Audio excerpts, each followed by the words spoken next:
একটা কথা বলি, আজকে সন্ধ্যার পরে নবনির্বাচিত রাষ্ট্রপতি ভিপিজিএস আমার সঙ্গে আমার অফিসে দেখা করতে গেছেন। ভালো লেগেছে আমার।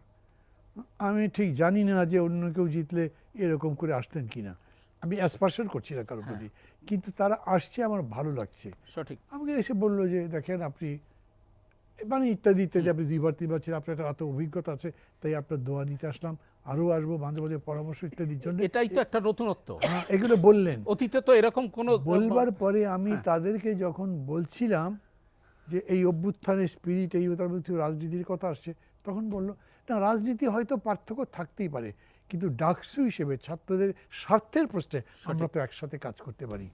এখন এই অ্যাপ্রোচ নিয়ে যদি তারা যায়, তাহলে যারা ভোট দিয়েছে কিংবা দেয়নি তারাও মনে করবে এরা তো অনেক বেটার। ওরা জেতার পরে বিরাট মিছিল করেনি, রং খেলে নাই, মানুষকে বিব্রত করেনি, রাস্তাঘাট বন্ধ হয় নাই, বরঞ্চ গিয়ে নামাজ পড়েছে, শুকরিয়া আদায় করেছে। বহু লোকে বলতে শুনলাম দেখো কত ভদ্র ছেলে।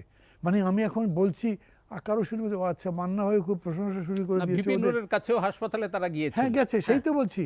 আমি বলছি যে অনেকে বলতে পারে যে আচ্ছা প্রশংসা শুরু করে দিয়েছে, কিন্তু আপনি একটা ভালো জিনিসের প্রশংসা না করলেই সেটা যে আটকে থাকবে এরকম তো না। আপনার ব্যবহার যদি ভালো হয়, আমি বলি বা না বলি, শান্ত এটা বুঝবেন, এটা উনিও বুঝবেন, না বোঝার কি আছে, আপনার সাথে মিশলেই তো বুঝবেন। এইখানে ওই জিনিসটা আমাদের বুঝতে হবে, ছাত্ররা কী চায়। কোনো ক্রমেই 13,000 ছাত্রছাত্রী বা শিক্ষার্থী শিবির করে না। এদের যদি প্যানেল ভোট দেখেন, আমরা যেটা দেখতাম, সেই প্যানেল ভোট কত হতে পারে আমি কারেক্টলি বলতে পারবো না, ধরেন 3, 4, 5 হলো, 6 হলো, তো অর্ধেকের বেশি ভোট তো ফ্লোটিং বা যেটা মার্জিনাল বলি আমরা, সেই মার্জিনালদের চিন্তাটাকে আপনার বুঝতে হবে। এই প্রথম আমি দেখলাম ঢাকা বিশ্ববিদ্যালয়ের স্বতন্ত্র প্রার্থী দাঁড়ায়, ভিপিতে দাঁড়ায়। আমাদের সময় হলে একটা সদস্য স্বতন্ত্র দাঁড়াতে পারতো না, কে ভোট দেবে ওকে?